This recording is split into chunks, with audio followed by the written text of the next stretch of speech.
but like you have a lot more to worry about besides that. But yes, I think I would say that like if we manage to avoid the loss of control problem and we end up with humans still in charge of the AIs and humans can like say what the AI's goals and values are supposed to be, even as they become much smarter than humans and even as they run the whole economy, then probably there will be regulation that protects some areas.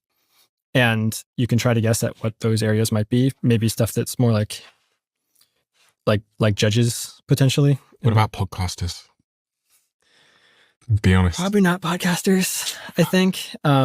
Stuff like, being a nanny, maybe, right? Like I think that even if there's a robot nanny that's like really, really good, I think a bunch of people might prefer to have an actual human because they might be creeped out by the idea of a really good robot nanny. So you can sort of reason like that. There's also like stuff that might be legally protected, like maybe judges, for example, like are going to be legally required to be humans and not robots. Some people say, though, there's going to be so many jobs created that we can't foresee right now, like there was in the Industrial Revolution or the internet boom or whatever.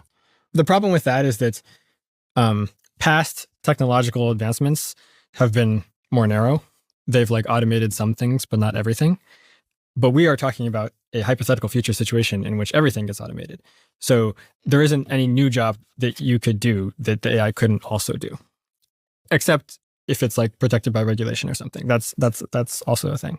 But so like, for example, right now there's this sort of like cycle where, the AIs learn to do a certain thing, like write copy or like draft code or like debug something.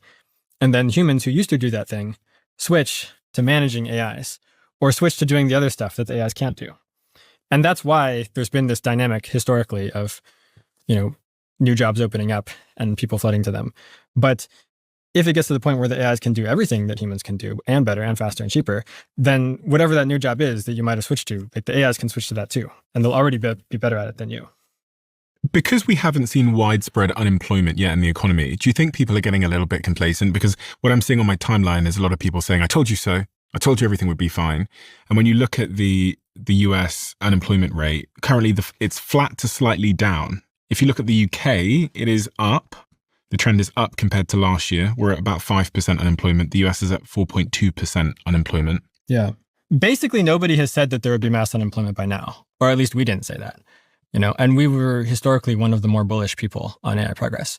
In AI 2027, because of the dynamics that we just described, the mass unemployment doesn't happen until 2028 or 2029 after they already have superintelligence. Because again, the